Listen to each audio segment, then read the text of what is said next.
සුබ දවසක් වේවා කියලා ප්‍රාර්ථනා කරනවා හැමෝටම. බිට්කොයින් සම්බන්ධයෙන් කෙටි අප්ඩේට් එකක් දෙන්න අදහස් කළා. ඉතින් අපි කලින් දවසේ ඇත්තටම කතා කරනකොට සපෝට් සෝන් දෙකක් මාක් කරගත්තා බිට්කොයින් chart එකේ. එතකොට මේ හරියට එනකොට මම කිව්වා මේ හරියෙන් ලොං පොසිෂන් එකකට එන්ට වෙන්න කන්සිඩර් කරනවා කියලා. ඉතින් හරියට මේ සෝන් එකෙන් සපෝට් එකක් හම්බෙලා බිට්කොයින් උඩට අප් වුණා. ඊට පස්සේ ඇත්තටම මෙතෙන්ට බිට්කොයින් එනකොට පැය 4 chart එකේ moving average resistance එකක් තිබ්බා. ඉතින් ඒ සම්බන්ධයෙන් මම Telegram එකේ අප්ඩේට් කරා. ඊට පස්සේ බොලින්ජර් බෑන්ඩ් එකෙත් ඇත්තටම ඔය හරියට එනකොට ෂෝට් වලට සිග්නල් එකක් ඇවිල්ලා තිබ්බා. ඊට පස්සේ පොඩි ටයිම් ෆ්‍රේම් වලින් විනාඩිය වගේ ටයිම් ෆ්‍රේම් එක බේරිෂ් ඩයිවර්ජන්ස් එකකුත් තිබ්බා. ඒක නිසා උතනදී ෂෝට් කරන්න ඔපචුනිටි එකක් තිබ්බා. ඉතින් ඊට පස්සේ ඊයේ රෑ මම ආය අප්ඩේට් එකක් කළා. අපි දැන් මම මේ තියෙන කලින් දවසේ හඳගත්ත chart එක. ඊට පස්සේ මේ සපෝට් සෝන් එකට ආයසරයක් ආවොත් අපිට ලෝන් කරන්න ආය කන්සිඩර් කරන්න පුළුවන් කියලා. ඉතින් අපිට පේනවා දැනට ඒ සපෝට් සෝන් එකට ඇවිල්ලා හරියටම බිට්කොයින් අප් වෙලා තියෙනවා. එතකොට කවුරු හරි කෙනෙක් මේක මොනිටර් කරගෙන හිටියා නම් ආයසරයක් හොඳ ලෝන් පොසිෂන් එකට එන්ටර් වෙන්න අවස්ථාව තිබ්බා.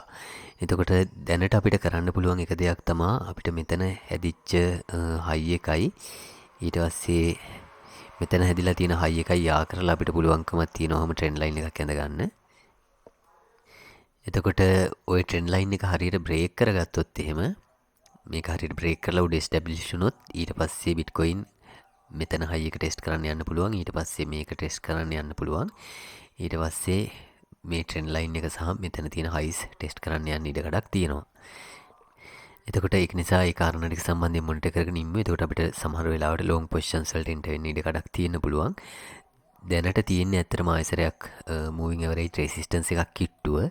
ඒක නිසා ඕකෙන් රිජෙක්ට් වෙනවද නැත්නම් ඕක බ්‍රේක් කරලා මේ ට්‍රෙන්ඩ් ලයින් එකත් බ්‍රේක් කරලා උඩ එස්ටැබ්ලිෂ් වෙනවද කියන එක අපි මොනිටර් කරගෙන ඉන්න ඕනේ. එතකොට ඕකෙන් රිජෙක්ට් වුණොත් ආයසරයක් මේ සපෝට් එකට එන්න ඉඩ කඩක් තියෙනවා. ඉතින් අපිට පේනවා කොහොමටත් බිට්කොයින් රේන්ජ් එකක යන ස්වභාවයක් තියෙන්නේ. ඉතින් ගොඩක් චොපි මාකට් එකක් තියෙන්නේ. එතකොට අපිට පොඩි ටයිම් ෆ්‍රේම් පාවිච්චි කරොත් ට්‍රේඩ් ඔපචුනිටිස් ගන්න අවස්ථාවක් තියෙනවා. ඊට පස්සේ අපි ඇත්තටම දවස් 3 chart එක දාගත්තොත් එහෙම දවස් 3 chart එක දාගෙන ඔකට 200 period simple moving average එක add කරගත්තොත් අපිට පේන දෙයක් තමයි ඇත්තටම අපි කලිනුත් කතා කළා දැන් 200 එකයි ඊට පස්සේ උඩින් එන්නේ මේ 55 exponential එක. එතකොට ඔය moving average අතර බිට්කොයින් කොන්සොලිඩේට් වෙන එහෙම නැත්නම් කම්ප්‍රෙස් වෙන ස්වභාවයක් තමයි තියෙන්නේ. උඩින් රෙසිස්ටන්ස් එකක් හම්බ වෙනවා යටින් සපෝට් හම්බ වෙනවා. ඒක නිසා තව කම්ප්‍රෙස් වෙලා ඊට පස්සේ ඩිරෙක්ෂන් එකක් තෝරගන්න ඉඩ කඩක් තියෙනවා. ඉතින් දැන් අපි දැක්කා මෙතනදිත් ඇත්තටම මේ මූවිං ඇවරේජ් එකට යටින් බිට්කොයින් කොන්සොලිඩේට් වුණා. එතකොට එහෙම කොන්සොලිඩේට් වෙලා මෙතන නිකන් ට්‍රිපල් බොටම් වගේ පැටර්න් එකක් හදලා උඩට අප් වුණා. ඉතින් ඇත්තටම මෙතනත් එහෙම සිටුේෂන් එකක් ඇති වෙන්න පොසිබිලිටි එකක් තියෙනවා. එතකොට ඒක නිසා තව එක පාරක් වගේ යටට වික් එකක් හරි ගහලා යට තියෙන ලික්විඩිටි ගත්තොත් සමහර වෙලාවට පොසිබිලිටි එකක් තියෙනවා උඩට අප් වෙන්න. ඉතින් මෙතන තියෙන ටිකක් ට්‍රිකි සිටුේෂන් එක තමයි දැන් අපි කලින් දවසෙත් කතා කරා මේ 3 day chart එකේ 200 එක ලොස් වුණාම බිට්කොයින් ගොඩක් යටට ඩම්ප් වෙලා තියෙනවා. ඉතින් ඒක නිසා දැන් මෙතන එහෙම සිටුේෂන් එකක් තිබෙන්නේ නැහැ. මොකද 3D 200 එක යටින් තිබ්බේ. ඒක නිසා දැන් මේ 3 day chart එක ලොස් වුණොත් එහෙම ඊට පස්සේ අපි පොඩ්ඩක් බලාගෙන ඉන්න ඕනේ. ඔක ෆේක් අවුට් එකක් හැටියට ඇවිල්ලා උඩට අප් වෙයිද එහෙම නැත්නම් ඩම්ප් එක කන්ටිනියු වෙයිද කියලා. එතකොට එහෙම අවස්ථාවල අපිට බේරෙන්න එක ඉඩ කඩක් තියෙන්නේ. අපිට මොනිටර් කරගෙන ඉන්න පුළුවන් ඇත්තටම ඒ කියන්නේ මෙහෙම මේක බ්‍රේක් වුණොත් එහෙම බුලිෂ් ඩයිවර්ජන්ස් හැදෙනවද කියලා.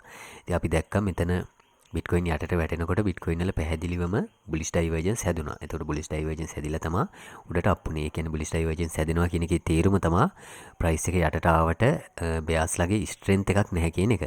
ඉතින් ඒ වගේ දැන් මෙතන 200 එක ලොස් වෙනකොට බැරි වෙලාවත් බුලිෂ් ඩයිවර්ජන්ස් එකක් හැදුනොත් ඊට පස්සේ මෙතනදී ෂෝට් කරපු කට්ටිය ලික්විඩේට් කරගෙන උඩට අප් වෙන්න ඉඩ කඩක් තියෙනවා. එතකොට එහෙම නැතුව බුලිෂ් ඩයිවර්ජන්ස් නැතුව මේක ලොස් වුණොත් එහෙම එතකොට ඩම්ප් එක කන්ටිනියු වෙන්න පුළුවන්. ඉතින් ඒ කාරණෙන් තමයි අපිට මේක ෆේක් අවුට් එකක් වෙයිද එහෙම නැත්නම් හරියට බ්‍රේක් වෙලා යටට ඩම්ප් වෙයිද එහෙම නැත්නම් උඩට අප් වෙයිද කියන එක තීරණය කරගන්න අවස්ථාවක් තියෙන්නේ. ඉතින් කොහොමටත් ඉක්මනින්ම ඒ කියන්නේ අඩුම තරමින් තව සති කිහිපයක් ඇතුළත හෝ මේ රේන්ජ් එකෙන් එළියට ඇවිල්ලා ලොකු එක්ස්ප්ලෝසිව් මූව්මන්ට් එකක් අපිට බිට්කොයින් වල බලා ගන්න අවස්ථාවක් තියෙන්න පුළුවන්. එතකොට ඒක හරියට මොනිටර් කරගෙන හිටියොත් අපිට හොඳ පොසිෂන්ස් වලට එන්ටර් වෙන්න අවස්ථාවක් තියෙනවා. එතකොට ඔය කාරණා ටික තමයි මට ඇත්තටම බිට්කොයින් සම්බන්ධයෙන් මතක් කරන්න අවශ්‍ය වෙන්නේ. ඉතින් දැන් අපි දැක්කා ඉන්ෆ්ලේෂන් එක ආයෙ වැඩි වෙලා තියෙනවා. එතකොට ෆෙඩ්ලා 16 වෙනිදා ඒකට සමහර විට යම් ක්‍රියාමාර්ගයක් ගන්න ඉඩ කඩක් තියෙනවා. ඉතින් ඉන්ෆ්ලේෂන් වැඩි වුණත් ඇත්තටම ඒ කට්ටිය මනි ප්‍රින්ට් කරන එකත් නවත්තන්නේ නැහැ. දැන් අපි දැක්කා දවස් දෙකකට විතර උඩදී US ඩොලර් ට්‍රිලියන 1.5ක ෆන්ඩිං බිල් එකක් ඇප්‍රූව් කරලා තියෙනවා. එතකොට මේ විශාල මුදල් ප්‍රමාණයක්. ඉතින් විශේෂෙන් ගවර්න්මන්ට් ඒජන්සිස් වලට ස්පෙන්ඩ් කරන්න තමයි මේ මුදල් ප්‍රමාණය ඇප්‍රූව් කරලා තියෙන්නේ. එතකොට ඕවා ගවර්න්මන්ට් ඒජන්සිස් වලට ලබා දුන්නට ඇත්තටම ඕවා කොහෙන් හරි මනි සප්ලයි එක හැටියට අනිවාර්යෙන් ගවර්න්මන්ට් ඒජන්සිස් කියන්නේ පබ්ලික් එකනේ. ඉතින් පබ්ලික් එකට එනවා. එතකොට වෙන්නේ මනි සප්ලයි එක වැඩි වෙන එක සමස්තයක් හැටියට ගත්තාම.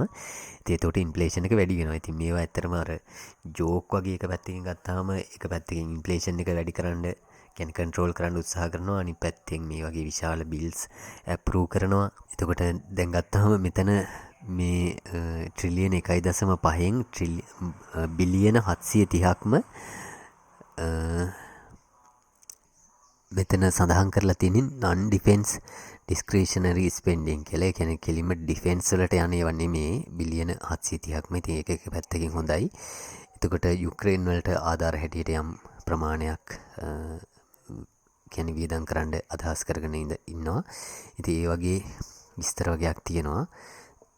ඊට පස්සේ යුක්‍රේනයට දීලා තියෙන වෙපන්ස් රීප්ලේස් කරන්න, ඒ කියන්නේ යුරෝපයේ තියෙන වෙපන්ස් ඒ වගේ නොඑක් කාරණාවලට කොහොම හරි ගොඩක් වෙලාවට ඔය යුද්ධත් එක්ක යුද උපකරණ නිෂ්පාදනය කරන සමාගම් අරවට මේවට තමයි ගොඩක් වෙලාවට වාසිය සැලසෙන්නේ. එතකොට ඉතින් මෙහෙම කියන්නේ මුදල් වැඩිපුර සමාජයට එන එක බිට්කොයින් වලට එක පැත්තකින් හොඳයි. එතකොට දැන් ඉන්ෆ්ලේෂන් එක කන්ට්‍රෝල් කරන්න කියලා ඉන්ටරෙස්ට් රේට් වැඩි කරාට ලොකු ඉෆෙක්ට් එකක් වෙන්නේ නැහැ. ඇත්තටම මෙහෙම දේවල් කරනකොට. එතකොට අපි බලමු මොකක්ද වෙන්නේ කියලා 16 වෙනිදා.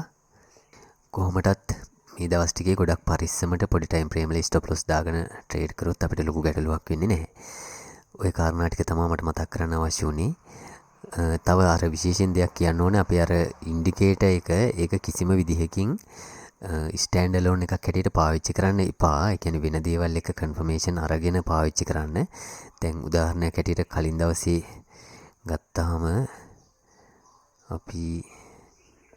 අපිට පේනවා ඒකේ ඇග්‍රෙසිව් සිග්නල් දාගත්තාම මෙතන හරියට ප්‍රෙඩික්ට් වෙලා තියෙනවා. ඊට පස්සේ මෙතනදී ලෝන් කරා නම් ටයිට් ස්ටොප් ලොස් එකක් දාගෙන අපිට පේනවා ස්ටොප් ලොස් එක අනිවාර්යෙන් හිට් වෙනවා මේ සපෝට් එකට එන්නේ නැතුව. ඒතකොට ඒකයි දැන් සපෝට් සෝන් එකකදී ওই සිග්නල් එක ආව නම් අපිට වැඩිපුර කන්ෆිඩන්ස් එකකින් ලෝන් කරන්න අවස්ථාවක් තිබ්බා. ඊට පස්සේ අපිට වෙනවා මෙතනදී ෂෝට් කරා නම් නිකම්ම එතකොට එක්කෝ පොඩි ප්‍රොෆිට් ප්‍රමාණයක් ලබා ගන්න සිද්ධ වෙන්නේ නැත්නම් ස්ටොප් ලොස් එක හිට් වෙනවා.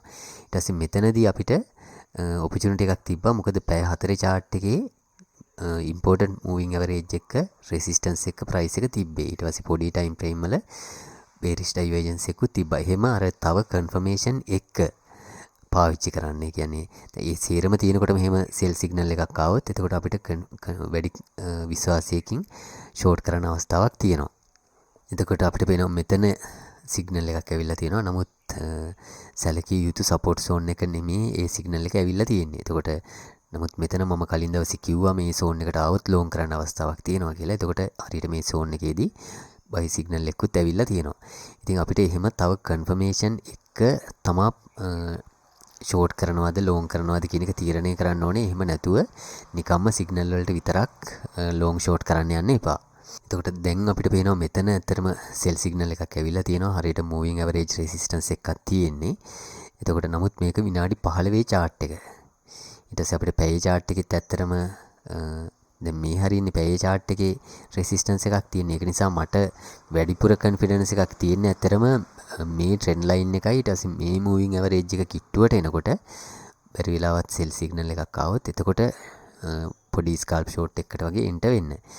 ඉතින් එතකොට අපිට බලන්න පුළුවන් තව පොඩි ටයිම් ෆ්‍රේම් වල ඩයිවර්ජන්ස් වගේ අඩුම තරමින් විනාඩි 3 විනාඩි 5 chart වලවත් ඩයිවර්ජන්ස් වගේ හැදෙනවද කියලා.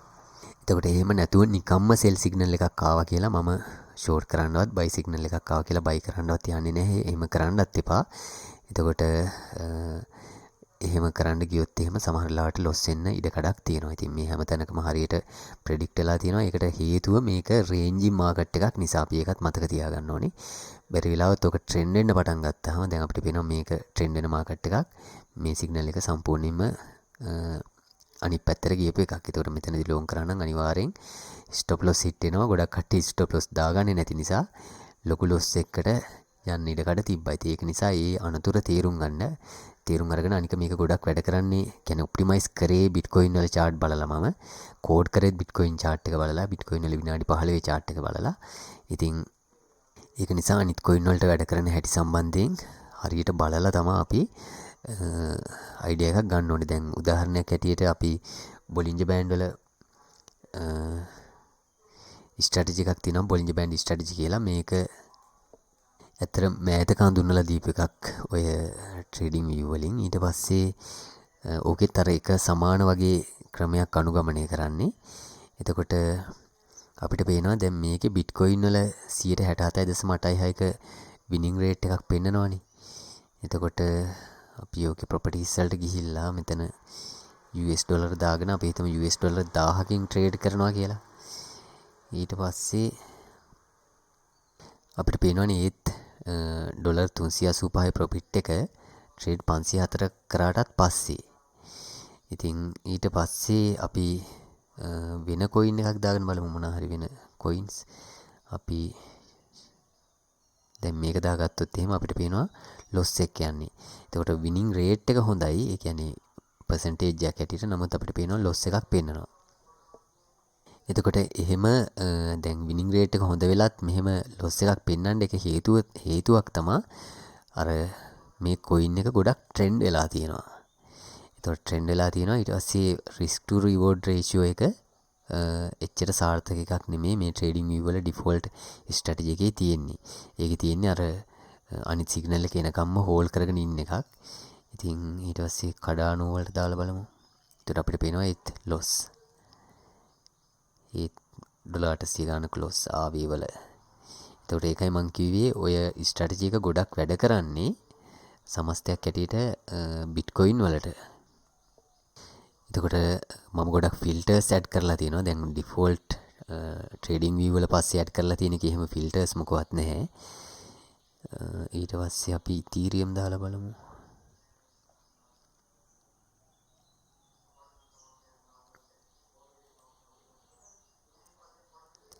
එතකොට ඉතීරියම් වල පොඩි ප්‍රොෆිට් එකක් පෙන්නනවා. ඉතින් ඒක නිසා එකයි මම කිව්වේ අර ස්ටෑන්ඩ් ඇලෝන් ස්ට්‍රැටජි එකක් හැටියට පාවිච්චි කරන්න යන්න එපා. එතකොට එහෙම පාවිච්චි කරනවා නම් ඉක්මනට ප්‍රොෆිට් අරගෙන ස්ටොප් ලොස් එක ටයිට් ස්ටොප් ලොස් එකක් පාවිච්චි කරන්න. එතකොට ලොකුවට ලොස් වෙන්නේ නැහැ. දැන් මෙතනත් අපිට පේන පොඩි සෙල් ඔෆ් එකක් යනවා. නමුත් අඩුම තරමින් ගොඩාක් හයි ලෙවරේජ් දාන්න නැත්නම් 0.5ක්වත් යන්න එපා. අපිට 10%ක්වත් ප්‍රොෆිට් ගන්න 10x වගේ දැම්මොත් එහෙම 10x නෙවෙයි 20x වගේ. ඉතින් ඒක නිසා ඒක හොඳට මතක තියාගෙන පාවිච්චි කරන්න. ওই කාරණා ටික තමයි මට මතක් කරන්න අවශ්‍ය වෙන්නේ. පරිස්සමින් ට්‍රේඩ් කරන්න කියලා ඉල්ලා සිටිනවා. සුබ දවසක් වේවා කියලා ප්‍රාර්ථනා කරනවා හැමෝටම.